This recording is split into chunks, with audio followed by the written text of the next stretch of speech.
The dirt road snaked through the Blue Ridge Mountains like an old scar, dusty and forgotten by time. Raphael Miller gripped the steering wheel of his imported car tighter than necessary, feeling every pothole and imperfection of the road shake not just the vehicle, but something deep within himself. 45 years of life, the last 20 of which had been obsessively dedicated to building a tech empire he had just sold for a sum that would make any normal person gasp. And yet, there he was, fleeing New York City like a convict escaping his own shadow. The psychologist had been direct in their last session. You need to reconnect with your roots, Raphael. You need to find what you lost along the way. The words echoed in his head as the mountains of Virginia rose around him, imposing and indifferent to his suffering. His grandparents' farm. 15 years since he'd set foot there. 15 years since he'd buried them and sworn never to return to that place, which represented everything he had rejected. The simple life, the slow pace, the dignified poverty his family had always carried with pride. But now, with millions in his bank account and an emptiness in his chest that seemed capable of swallowing him whole, Raphael no longer knew what he was looking for. Perhaps peace, perhaps just a place to hide from his own life. The property appeared around the next bend, and Raphael felt his heart clench. The wooden fence needed repairs, but it was still standing. The fruit trees his grandfather had planted decades ago had grown wild, twisted branches pointing to the blue autumn sky. And the house, the old stone and wood house with its wide porch and the red clay roof his grandfather used to repair every year before the rains. But something was wrong. Raphael slammed on the brakes, raising a cloud of red dust. The house shouldn't have been like this. Clean, well kept. There were clothes hanging on the clothesline he didn't even know still existed. Smoke lazily curled from the stone chimney, and flowers. Someone had planted flowers in the beds his grandmother used to tend, beds that should have been overgrown with weeds for years. His first thought was to call the police. Intruders, squatters, people who had taken possession of what was rightfully his. But something made him get out of the car, slowly, his feet touching the familiar ground with a strangeness that hurt. He walked to the porch, each step heavy with memories and uncertainty. That's when the door opened. The woman who appeared in the doorway was not what Raphael expected. Young, perhaps 30, dark hair tied in a messy ponytail, brown eyes wide with thinly disguised panic. In her arms, a baby no more than a few months old whimpered softly. And clinging to her worn cotton skirt, a little girl with huge, frightened eyes watched Raphael as if he were a monster from a nightmare. The woman took a step forward, placing herself between Raphael and the children in an instinctive gesture of protection. Her voice came out hoarse, but firm. "Are you lost, sir? This is private property." Raphael almost laughed at the irony. She was speaking as if she owned the place, as if he were the intruder. "I know perfectly well it's private property," he replied, trying to keep his voice calm despite the anger that was beginning to simmer. "It is my private property. My name is Raphael Miller. My grandparents, John and Mary Miller, owned this farm, and I'd very much like to know what you're doing here." Color drained from the woman's face. The baby began to cry louder, sensing its mother's tension. The little girl clung even tighter to her skirt, hiding her face. Raphael saw the exact moment terror took hold of her, but he also saw something else. Defiance, determination, as if even knowing she was lost, she would still fight. "I can explain," she said, her voice trembling now. "Please give me a chance to explain." Raphael crossed his arms, leaning against the door frame his grandfather had hand-carved. "I'm listening." The woman took a deep breath, clutching the baby to her chest. "My name is Juliana Smith. I had nowhere to go. I was pregnant, with my daughter. No money, nothing. A priest in Oak Haven, Father Anthony, told me this farm had been abandoned for years. He said maybe I could stay here for a while until I could get back on my feet." "So you just broke into my property and settled in?" Raphael's voice came out harsher than he intended. "I had no choice." Tears began to stream down Juliana's face, but she didn't wipe them away. keeping her eyes fixed on him. I was sleeping in my car. My daughter was cold, hungry. I took any work, cleaning, cooking, whatever came up. But being pregnant, no one wanted to hire me for more than a day. When I got here, the house was falling apart. I cleaned everything. I fixed what I could. I planted a vegetable garden out back so we wouldn't starve. I didn't come here to steal anything. I came to survive. Raphael looked past her into the house. He could see the living room his grandmother had always kept impeccable, now simple but tidy. The old furniture, he thought, would be covered in dust, and abandonment was clean, some even repaired. There were the little girl's toys in a corner, simple and few, but organized. In the air, the smell of home-cooked food. "How long have you been here?" 6 months, Juliana replied softly. "My son was born here, alone. I didn't even have money for a hospital." Raphael felt something stir within him, something he couldn't name. He looked at the little girl clinging to her mother, her large eyes filled with fear, at the crying baby, at Juliana, who, even terrified, held her head high, protecting her, children to the end. He could call the police. He had every right. It was his property, his inheritance, his refuge that this woman had invaded without permission. But when he opened his mouth to say it, the words that came out were different. "I'm going in. I'll get my things from the car and settle into my old room. You stay where you are for now. Tomorrow we'll talk about this properly." Juliana's expression was pure shock. "What do you mean?" "You heard me." Raphael turned to go back to his car, feeling her eyes fixed on his. "Back. And just one more thing. That baby needs to stop crying. It's giving me a headache." He didn't wait for a response. He took his bags from the trunk, expensive luggage full of clothes that would never suit country life, and went back into the house. Juliana had moved away, leaning against the living room wall with the children, watching his every move like a cornered animal watches a predator. Raphael climbed the wooden stairs that creaked under his feet, each step a memory. His childhood room was at the end of the hall, the door closed as if it had been waiting for him all these years. When he opened it, the smell of mold and stagnant time hit him like a punch. But Juliana had cleaned in there too. Not perfectly, but she had tried. The windows were closed, the bed still had the old sheets, but the floor was swept, the cobwebs removed. He dropped his bags on the floor and sat on the bed, listening to the old springs protest.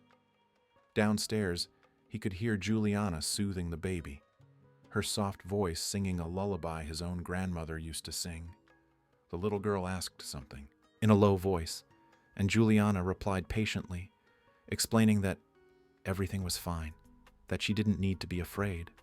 Raphael ran his hands over his face, tired in a way that sleep could never cure.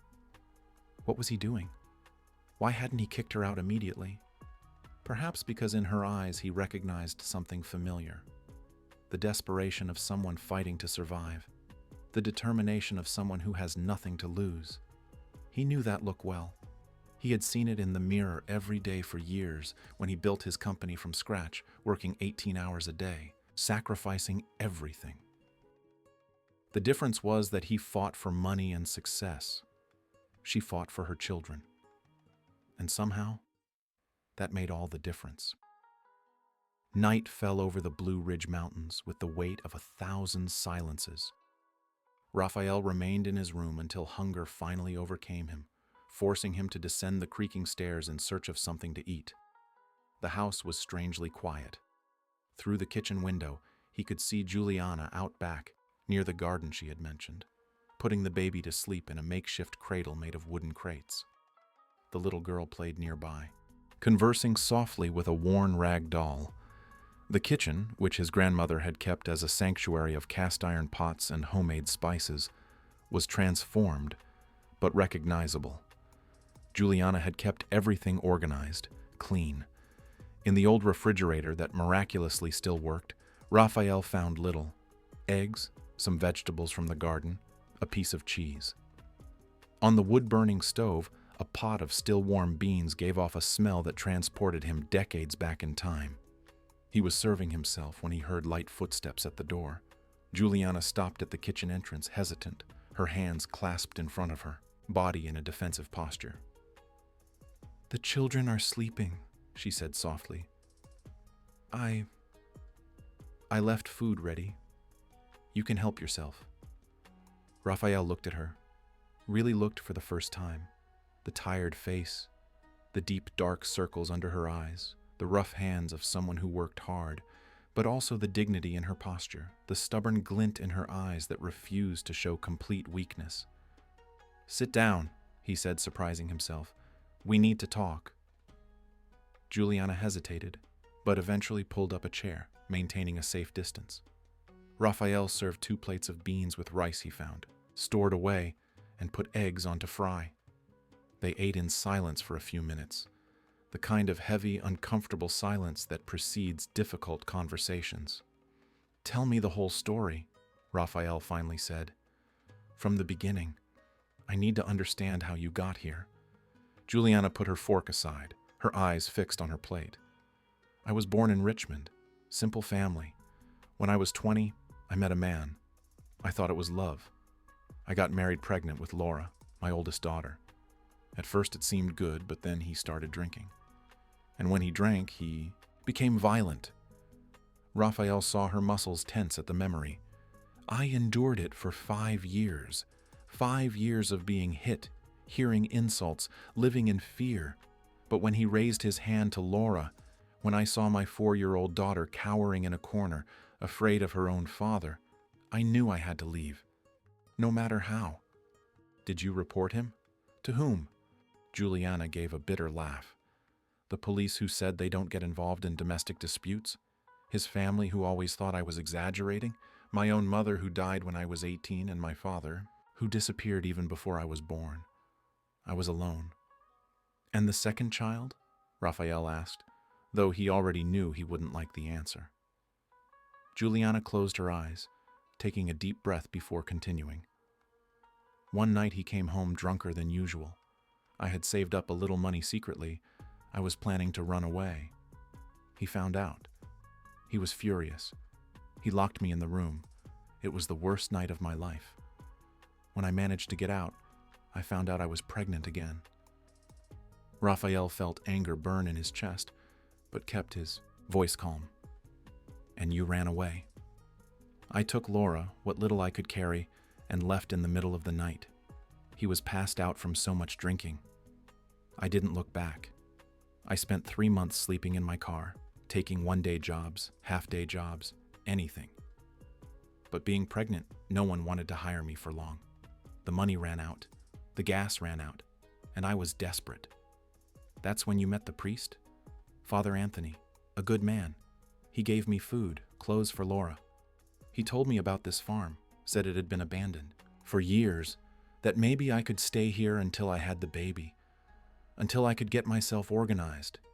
He brought me here, helped me in the first few days." Raphael absorbed all of that, processing it. "And in these 6 months, I cleaned the house. I fixed what I could. I planted the garden. Father Anthony finds me jobs in Oakhaven now and then, cleaning houses, mending clothes. It's not much, but it's enough to buy the basics. Milk for the baby, some things I can't grow myself." Juliana looked directly at him now, her eyes shining. "I know. I have no right to be here. I know I invaded your property, but I swear to God I didn't come to steal anything. I came because it was either this or see my daughter starve on the streets. I came because I had nowhere else in the world to go." The silence that followed was different. Raphael looked around the kitchen, at the details he was beginning to notice. The wood-burning stove she had managed to get working again. His grandmother's old pots, all clean and organized. The curtains mended but clean. The plank floor swept and waxed. "You've worked hard here," he finally said. "I tried to take good care of it. I tried to honor the place." Juliana swallowed hard. "If you want me to leave tomorrow, I will. I just ask for one day to find another place for the children. Please." Raphael stood up, walked to the window. Outside, the night was clear, full of stars he hadn't seen in years in the pollution of New York City. The mountains were dark shadows against the sky, solid and eternal. "How long has it been since you slept a full night?" The question caught Juliana off guard. "What? Since you ran away? How long has it been since you slept without being afraid of waking up and him being there? Without being afraid of being evicted, of not having food the next day, of not having a roof over your daughters' heads?" Juliana was silent for so long that Raphael thought she wouldn't answer. When her voice came, it was choked. "I don't remember the last time I slept in peace." Raphael turned to face her. "Stay." "How?" "Stay. For now. I need time to think, to decide what I'm going to do with this property, with my life. In the meantime, you and the children can stay, but with rules." Juliana stood up so quickly that the chair almost tipped over. "Any rules, whatever you want. I promise you won't regret it. I can help with everything, clean, cook, take care of the garden." Raphael raised his hand, interrupting the stream of desperate promises. "First, stop calling me sir. My name is Raphael.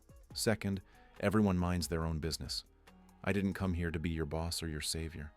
I came looking for peace, and you happened to be in the way. That's all." But Juliana seemed unable to contain her relief.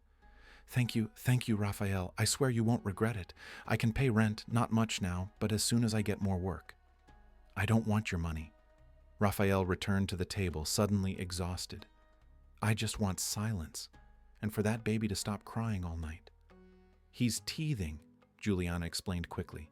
"I give him chamomile tea, it helps a little. Sorry if he bothered you." Raphael waved his hand, dismissing it.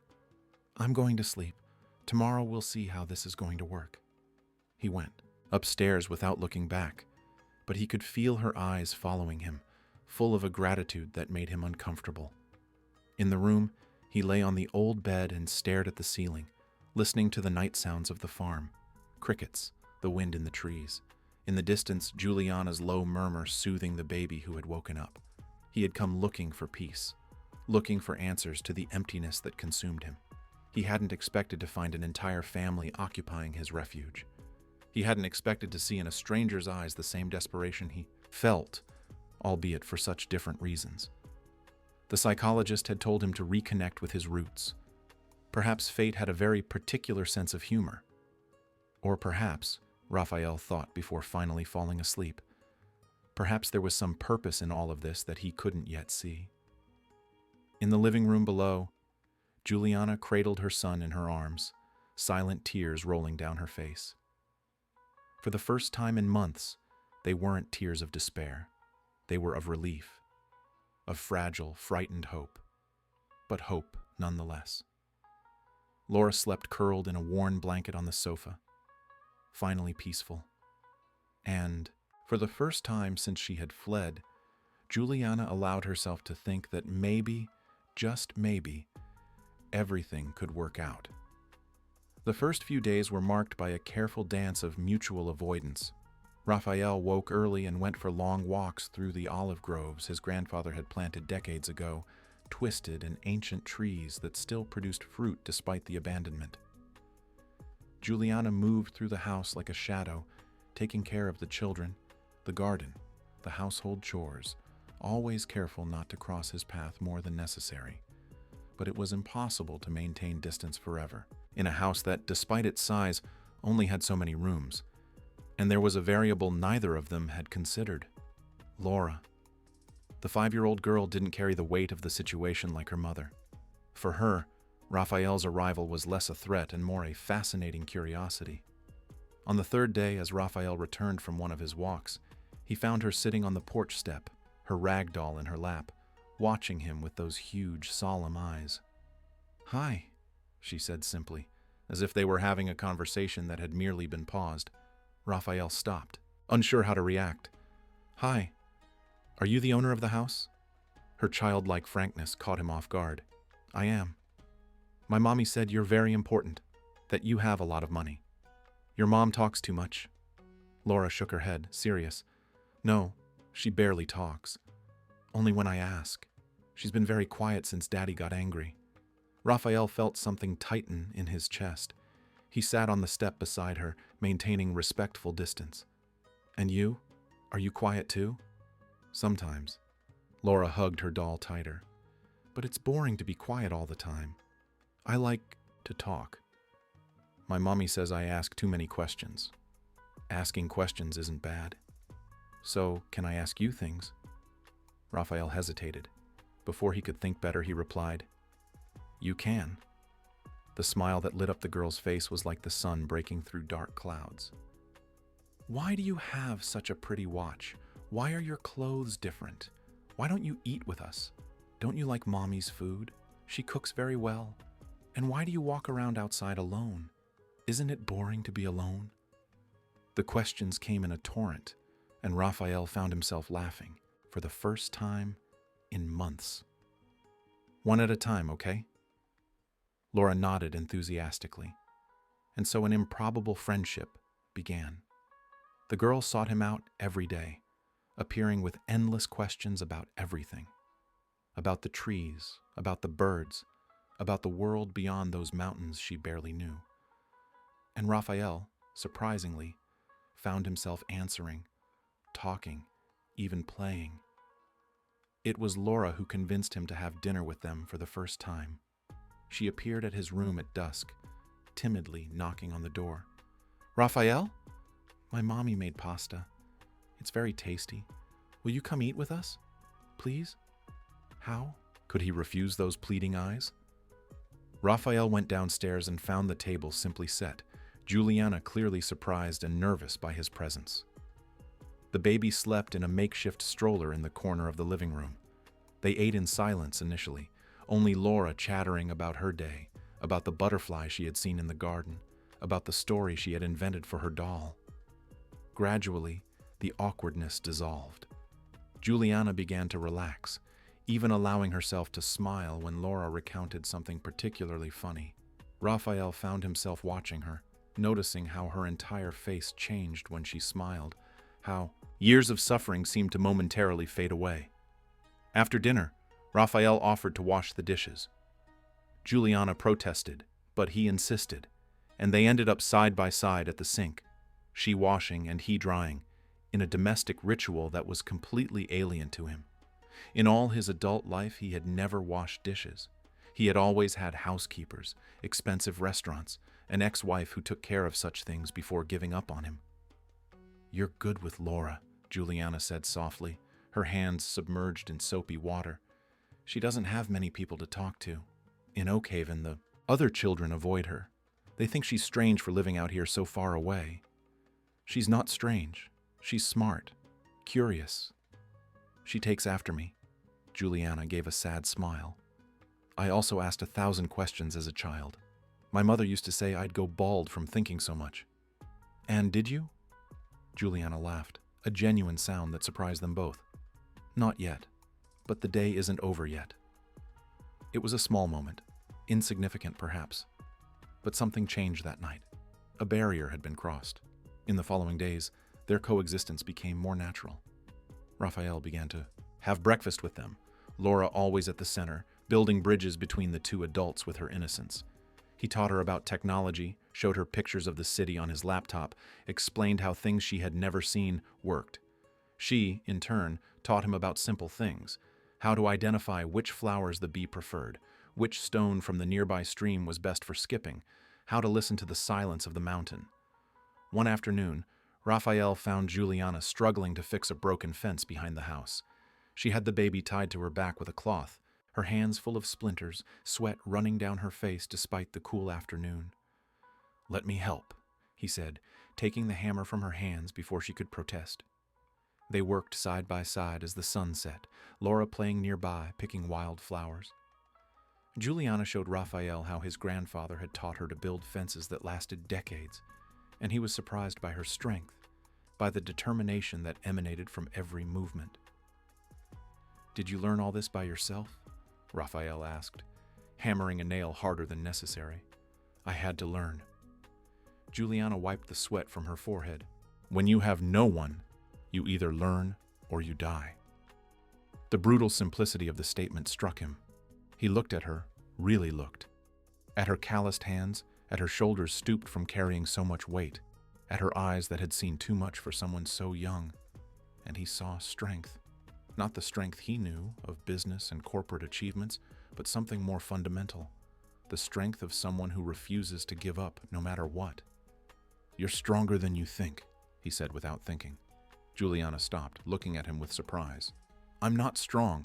I'm just stubborn. There's a difference." "Is there?" She considered the question. "Strong is someone who chooses to fight. Stubborn is someone who can't stop fighting even when they should. I think I'm the second." "What if I told you you're both?" Juliana looked away, but Raphael saw a blush rise to her cheeks. They focused on the work, but something had changed again, a mutual understanding beginning to form. That night, after the children were asleep, Raphael found Juliana on the porch, looking at the starry sky. He sat beside her without asking permission, two strangers sharing the same space, the same solitude. "Thank you," Juliana said softly. "For what?" "For not kicking me out, for letting my daughters have a roof over their heads, for being kind to Laura, for everything." Raphael remained silent, watching the stars that seemed so close he could touch them. "Remember when you asked if I was important?" "Yes. I was. At least I thought I was. I built a company from scratch, worked day and night for 20 years, sold it for millions. I achieved everything I ever wanted. And now I'm here, sitting on an old porch talking to a stranger who invaded my property, and it's the first time in years I've felt almost at peace." He gave a humorless laugh. "What kind of success is that?" Juliana studied him with those perceptive eyes. "The kind you found out you didn't really want." "Exactly." They stayed there for hours, talking about lives that couldn't have been more different. He told her about his failed marriage, about the ex-wife who left him because she had married a workaholic, not a husband, about the friends who were just business contacts, about the emptiness that success had left. She told him about abandoned dreams, about wanting to be a teacher before having to drop out of school to work, about loving someone who turned into a monster, about the guilt of bringing a child into the world amidst chaos. As dawn began to break, both had shared more than they intended. And when they said goodnight, it was with the strange feeling that perhaps, in that forgotten place in the mountains, two lost souls had begun to find each other. The following weeks brought subtle but profound changes. The farm, which had been dormant for so long, began to awaken under the joint care of Raphael and Juliana. He, who had never worked with his hands for anything other than typing on computers, found himself learning to repair roofs, prune trees, prepare the soil. Juliana taught with patience, sharing the knowledge she had acquired during months of solitary survival. Raphael was beginning to understand why his grandfather loved that place so much. There was a different kind of satisfaction in seeing something grow under his care, in fixing something with his own hands, in ending the day physically tired but strangely content. It was so different from the mental and emotional exhaustion that had pursued him in New York City. One morning he woke up to Laura knocking on the door. "Raphael, Raphael, come see, come see." Still half asleep, he followed her to the garden.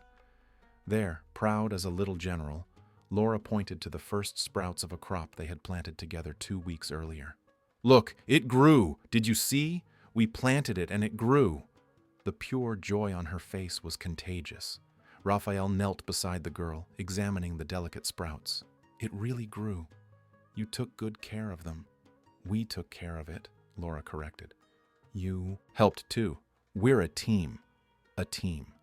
The word echoed in Raphael's head as he walked back to the house. When was the last time he had been part of a real team? Not a corporate team driven by goals and profits, but something real, with people who cared about each other?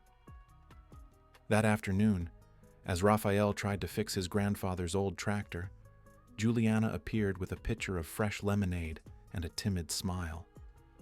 "I thought you might be thirsty." He gratefully accepted the glass, his fingers brushing hers for an instant that seemed to last longer than it should have. "Thanks, but I think I'll have to call someone who understands tractors. This is beyond my abilities." Juliana laughed, a sound Raphael found he liked hearing more and more. "Let me see. My uncle had a tractor. I learned a few things." To his surprise, Juliana knelt down and began to tinker with the engine knowledgeably, her skilled hands identifying the problem in minutes. It was a loose part, something simple Raphael never would have found. "There, try it now." Raphael turned the key and the engine roared to life with a satisfying rumble. He looked at Juliana with genuine admiration. "You never cease to surprise me." She shrugged, but pleasure was visible on her face. "I learned I needed to be useful. The more things I know how to do, the more chances I have of getting work, of surviving. You don't need to survive that way anymore. Not here." The words came out before Raphael could think them, but he didn't retract them. Juliana stared at him, something unsaid hanging between them. "Raphael, I can't get used to this, to having you here, to the security, because one day you'll go back to your life and I'll have to deal with reality again. I can't delude myself. Who said I'm going back? You can't stay here forever. You have a life out there, money, business, a whole world. What if I don't want that world anymore?" The silence that followed was heavy. Juliana looked away, wiping her grease-stained hands on a cloth. "Don't talk like that, please. It's easier when I know you're leaving. It's harder if I start to believe you might stay." Raphael wanted to say something, but the baby started crying in the house, and Juliana used the excuse to flee the conversation. He stayed there, watching her go, wondering when exactly that woman and her children had become so important to him. Days turned into weeks, and a comfortable routine was established. Raphael woke early, had breakfast with the family that wasn't his, but was beginning to feel like it, worked on the farm during the day, dined with them at night. Laura had become his shadow, always asking questions, always sharing discoveries. The baby, whom he had discovered was named Michael, began to smile when he saw him, reaching out his little arms to be picked up. One evening, Juliana asked for help bathing Michael. The baby had gotten all dirty eating dirt in the garden, and she needed an extra pair of hands. Raphael, who had never held a baby in his life until he met Michael, found himself laughing as the child splashed water everywhere, drenching them both. "You're doing well," Juliana commented, drying the baby with a towel, "for someone who's never done this before. I've never done a lot of things I do now. You're teaching me a new world." "It's a very different world from yours." "It is." Raphael picked Michael up, the baby grasping his, finger tightly. "But maybe it's the world I always wanted and never knew." Laura interrupted them, asking Raphael to read her a story. It was a ritual they had established in recent weeks. He settled on the old sofa, Laura on one side, Michael falling asleep in his arms on the other, Juliana sitting nearby mending clothes. From the outside, anyone would think they were a real family. And perhaps, Raphael thought as he read about dragons and princesses to a bright-eyed girl, perhaps they were becoming exactly that. The following weekend, Father Anthony made a surprise visit. Juliana became visibly nervous, quickly introducing Raphael before retreating to the kitchen with the excuse of making coffee. "So, you're the owner of the property," the priest said, studying Raphael with wise eyes. "Juliana told me about you." "And what did she say?" "That you let her stay. That you've been good to her and the children. But also that she's afraid." "Afraid of what?" "Of getting used to it. Of believing she can have this. Of one day you waking up and realizing you're taking care of a stranger's family and wanting your old life back." Raphael drank the coffee Juliana had brought, the priest's words echoing his own thoughts. "What if I don't want my old life back?" The priest smiled. "Then you need to tell her that, clearly. Juliana has spent too long unable to trust anyone. She needs certainties, not possibilities." After the priest left, Raphael found Juliana at the back of the house, hanging clothes on the line. Michael slept in his stroller in the shade. Laura played with pebbles nearby. It was such a common domestic scene, and yet it touched something deep within him. Juliana. She turned, and he saw the tension on her face. Did Father Anthony say something? Did he tell you something bad? No. Raphael approached, choosing his words carefully. But it made me think about some things, about what I'm doing here, about what I want. Juliana gripped a piece of clothing so tightly that her knuckles turned white. You've decided to leave. No, I've decided to stay. What? I want to stay. I want to make this farm work again. I want to wake up in the morning and see the sun rise over these mountains. I want to learn to bake bread like my grandfather did. I want to hear Laura ask 1,000 questions every day. I want to... He paused, swallowing hard. I want to be here. With you all. Tears began to stream down Juliana's face. You can't say these things. You can't make me believe and then change your mind. I won't change my mind. Everyone changes their mind. Everyone leaves. I won't. Raphael took her hands, feeling them tremble. Look at me. I spent 20 years building a life I discovered I don't want. I sacrificed everything for money and success that mean nothing. And then I came here and found you, fighting for your children, turning an abandoned house into a home. I found something real. I won't give up on that. Juliana sobbed, and Raphael pulled her into an embrace. She resisted for an instant before allowing herself to relax against him, years of tension finally giving way. They stayed like that for long minutes, until Laura appeared, hugging both their legs, and Michael woke up fussing for attention. That night, after the children were asleep, they sat on the porch again. But this time, when their hands touched, it wasn't by accident. And when Juliana finally admitted she was also starting to feel something for him, Raphael knew he had found what he had come to his grandparents' farm looking for. It wasn't peace. It wasn't answers. It was belonging.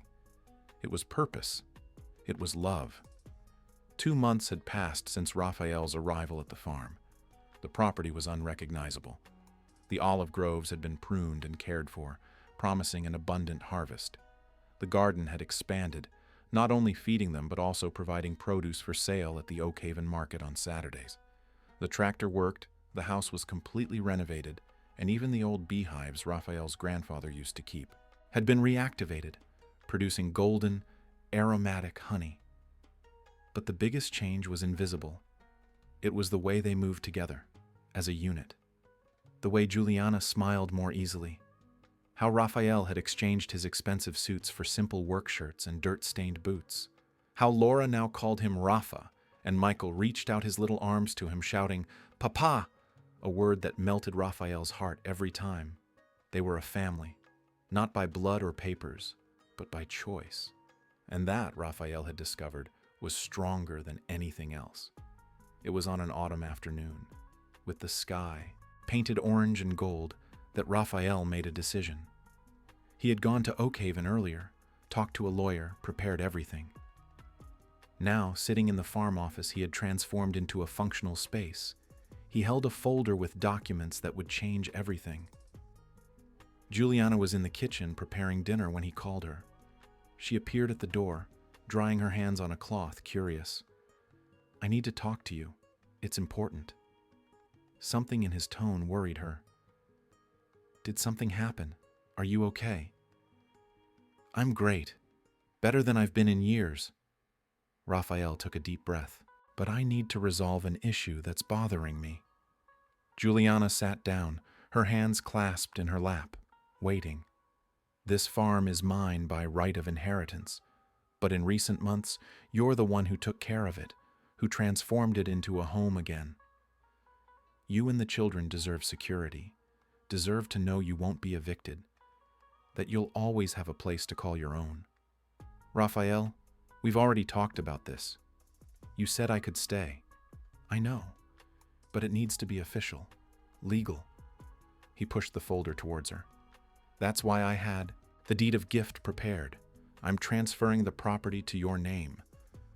The silence that followed was absolute. Juliana looked at the folder as if it were a snake about to strike. Slowly, she opened and read the documents. When she looked up, there were tears in her eyes, but also something more. Anger. No. What do you mean, no?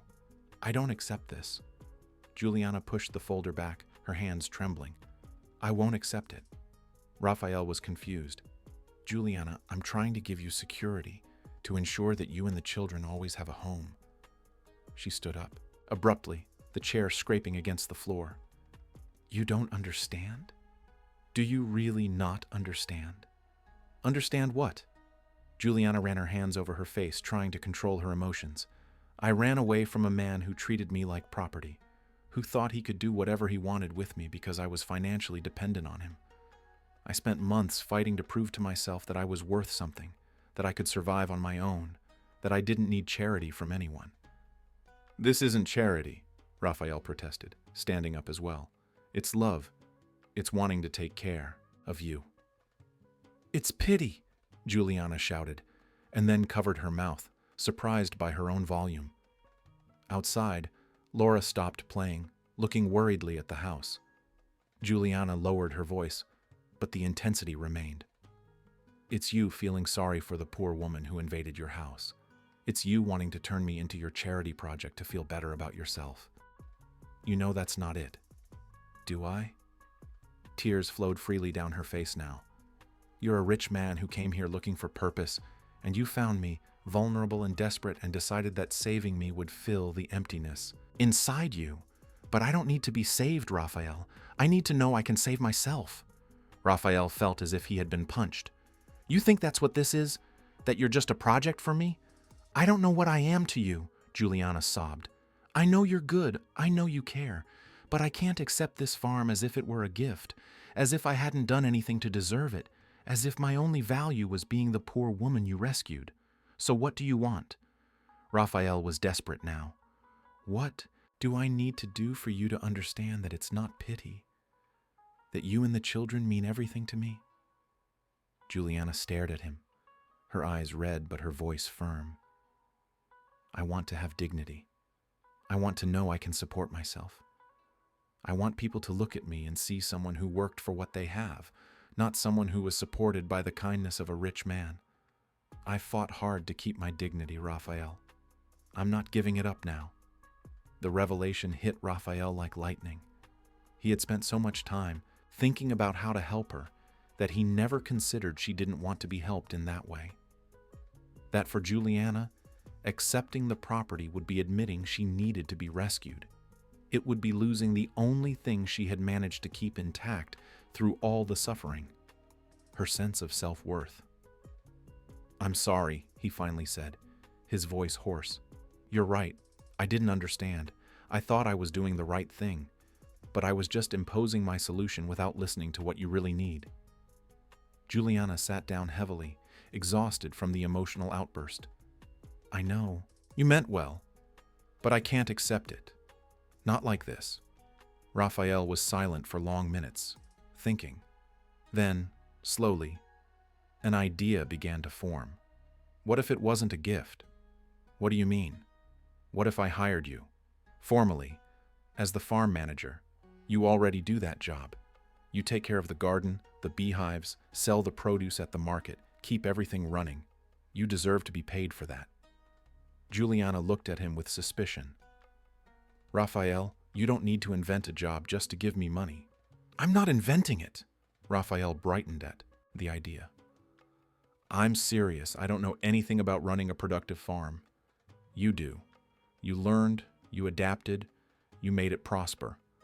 I need someone who knows what they're doing, and that person is you. Juliana hesitated. With a real salary? A legal contract?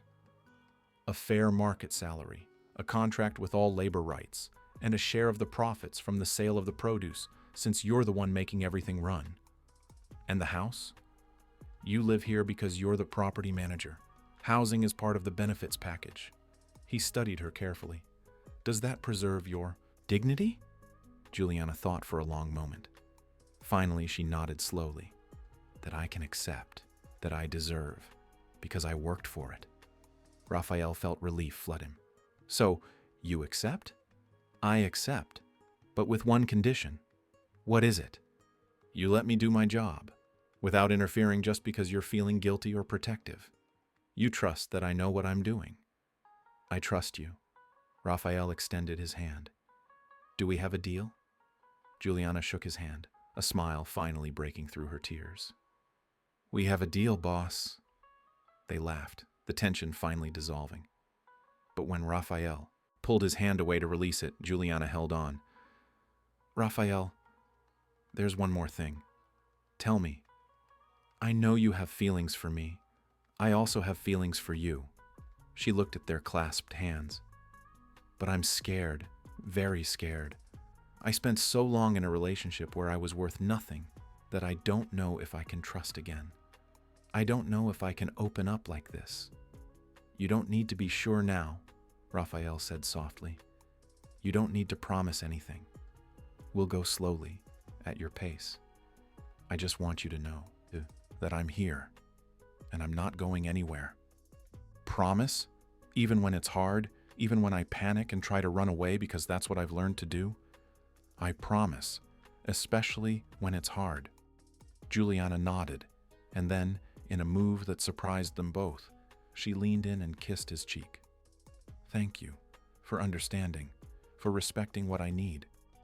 Always. That night, Raphael prepared new documents. Not a deed of gift, but an employment contract. And when he signed it, officially making Juliana the manager of Greenridge Farm, he felt he was doing more than just correcting a mistake. He was honoring her strength. He was recognizing that true love isn't about saving someone. It's about walking alongside them, respecting, supporting, but never diminishing. 1 year later, autumn again in the Blue Ridge Mountains. But what a difference a year made. Raphael stood at the top of the hill, looking at the property that stretched below, like a painting brushed with warm colors. The olive groves had produced their first abundant harvest in a decade, the trees laden with fruit that would be transformed into premium olive oil for sale. The beehives hummed productively, yielding honey that had already won an award at the regional fair.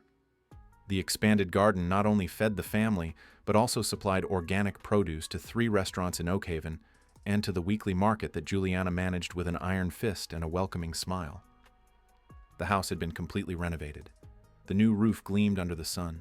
The stone walls had been cleaned and reinforced, the windows replaced. The porch now had comfortable chairs where they spent evenings talking, planning, dreaming. It wasn't luxury. It was something better. It was home. Raphael heard laughter coming from the garden and smiled. Laura, now 6.5, was teaching Michael to identify different plants. The boy, almost 2 years old, ran after his sister with the uncertain but determined coordination of early childhood, shouting words that almost made sense. He had started taking his first steps 3 months ago, and his first clear word had been Papa, looking directly at Raphael. Raphael would never forget that moment. The way Juliana had cried, her hand covering her mouth. The way Laura had jumped for joy, and the way he himself had felt his chest tighten with a love so intense it hurt. Papa! Michael saw him and ran uphill, his short legs working hard. Raphael knelt and opened his arms, scooping the boy up when he finally reached him, spinning him around as Michael laughed delightedly. Laura reached them soon after, no longer the shy, frightened girl of a year ago. She had blossomed, gained confidence, made friends at the Oakhaven school. She still asked 1,000 questions a day, but now she also had stories to tell, adventures to share. Rafa, did you see? Michael almost said pumpkin right. She was trying to teach him. Almost there, Raphael agreed, ruffling the boy's hair. Soon he'll be talking more than you. Impossible, Laura declared with the absolute certainty of childhood. No one talks more than me. Mommy always says that. And your mom is right, Juliana said, appearing from the path leading to the beehives. She had honey on her hands and a smile on her face that made Raphael's heart race every time. Dinner in half an hour. Go wash those dirty hands first. The children ran to the house, leaving Raphael and Juliana alone on top of the hill. He pulled her close, and she leaned against him naturally. Something that had taken months to happen. Juliana's process of learning to trust again, to open up, to believe she could be loved unconditionally, had been slow and sometimes painful, but it had been worth every moment. "How was the meeting with the new restaurant people?" Raphael asked. "Great. They want to buy all the tomatoes and herbs we can produce, and they're interested in the olive oil too when we start larger-scale production." Juliana turned to face him, pride evident. "We're going to need to hire help. I can't manage everything alone. Are you already looking?" "Father Anthony knows too. Women who need work. I thought about interviewing them next week." She hesitated. "If you agree, of course. It's your property." "Our property," Raphael corrected. "And you're the manager. The decision is yours. I trust your judgment." Her smile was radiant. "Thank you." They stood there for a few more minutes, watching the sunset paint the sky orange and pink. Raphael thought about how many times he had seen the sunset from his office window in New York City, not even truly looking, just registering that the day was over and he was still working. Now every sunset was an event, something to be appreciated, shared. "Do you regret it?" Juliana asked suddenly. "Regret what?" "All of this. Giving up your life in New York City. The money, the success, everything." Raphael turned her to face him, holding her face between his hands. "Never. Not for a second. That life gave me money, but it cost me everything that mattered. This life," he gestured to the farm, to the house where the children played, "gave me everything money could never buy." Juliana kissed him, soft and sweet, and Raphael thought about how patient he had been, respecting her timing, allowing her to process the traumas of the past, and how, 6 months ago, she had finally come to him and said she was ready to trust, ready to love, ready to believe he wasn't leaving. They had married a month later, in a simple ceremony at the Oak Haven Church. Father Anthony had officiated, the few people they knew had attended, and Laura had been the proudest flower girl in the world, with Michael clumsily carrying the rings on a small pillow. No luxury, no ostentation. Just genuine love and the blessing of a new beginning. They walked hand in, hand back to the house. The table was set, simple but welcoming. The children were already seated, impatient. They had dinner together, talking about the day, making plans for tomorrow, laughing at Laura's silly jokes and Michael's attempts to join the conversation. After dinner, Raphael helped bathe the children, now an expert at maneuvering Michael, who hated sitting still. He read stories to Laura, who still insisted he had the best voice for tales of dragons. He put Michael to sleep, the boy grasping his finger as he closed his eyes. When he finally joined Juliana on the porch, she had 2 glasses of wine, looking at the stars.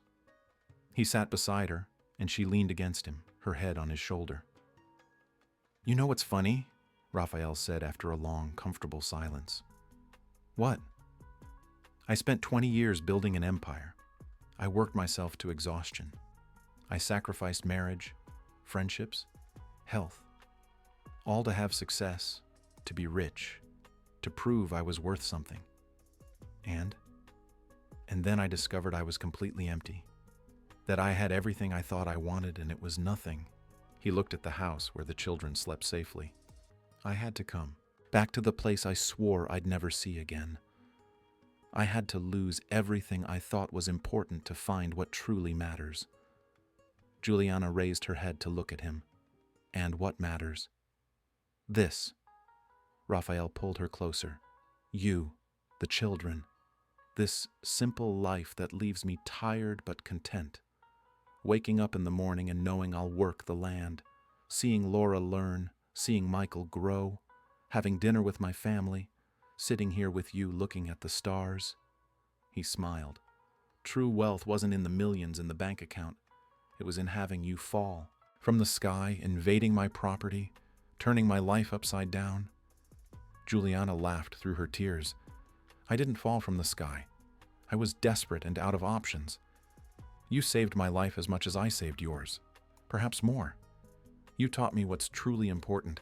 You taught me that love isn't about grand gestures, but about small moments, about dignity, about respect, about choosing to stay even when it's hard. She kissed him again, more deeply this time. I love you, she whispered. It took me a long time to say it, but it's true. I love you. I love this life. I love waking up and knowing I'm safe, that my daughters are safe. Daughters? Raphael noticed the plural. Juliana smiled mysteriously. Michael is your son as much as he is mine. You're the only father he knows, the only one he'll remember. The tears returned. Thank you for loving him as if he were your own, for loving Laura as if she were your own, for loving me despite all the baggage I brought. It's not despite, Raphael corrected.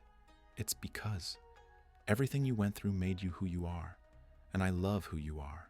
The warrior, the survivor, the woman who refused to give up even when it seemed impossible. They stayed there late, talking about plans for the farm, about the dreams they could now dream together. Juliana wanted to expand honey production. Raphael wanted to start an educational project, bringing children from Oakhaven to learn about sustainable agriculture. Together, they were going to transform that farm not just into a prosperous business, but into a legacy. When they finally retired to their room, Raphael stopped at the children's bedroom doors. Laura slept, clutching the rag doll she had brought when she arrived, but now surrounded by other toys, books, signs of a childhood that could finally be happy. Michael lay on his back, his little arms open, completely relaxed and safe. Raphael felt Juliana join him, watching their children sleep. It was worth it, she said softly. All the suffering, all the fear. It was worth it to get here. It was worth it for me too, Raphael agreed. Everything I went through, everything I lost, was worth it to find you, to find this. And as they softly closed the door and walked to their own room, Raphael reflected on the extraordinary journey that had brought them there. He had come looking for peace and found purpose. He had come fleeing emptiness and found fulfillment. He had come alone and found a family. Life had a strange way of giving us exactly what we need when we least expect it. And sometimes, the greatest wealth came disguised as a desperate woman with 2 children, occupying an abandoned house, fighting for survival and dignity. Raphael fell asleep that night with Juliana in his arms, the distant sound of Michael mumbling in his sleep, Laura probably dreaming of her adventures, and a feeling of gratitude so profound it was almost a prayer. He had found his way back home, and discovered that home was never a place. It was always about the people we choose to love, and who choose to love us back. End of story. Dear listeners, we hope Raphael and Juliana's journey has touched your hearts as much as it touched ours in telling it. This is a story about finding true wealth in the most unexpected places, about dignity, love, and the courage to start anew. If this narrative resonated with you, we invite you to subscribe to our channel so you don't miss any of the emotional stories we prepare. Leave a like if you believe true love is built on respect and partnership, and share in the comments. Have you ever had to start from scratch? How was your journey? Your stories inspire us to continue bringing narratives that celebrate the strength of the human spirit. Every day, we publish content that explores the complexities of life, love, and human relationships. Don't forget to hit the bell icon to be notified. We'll see you in the next story, and thank you for being part of this community that believes in the transformative power of stories. See you soon.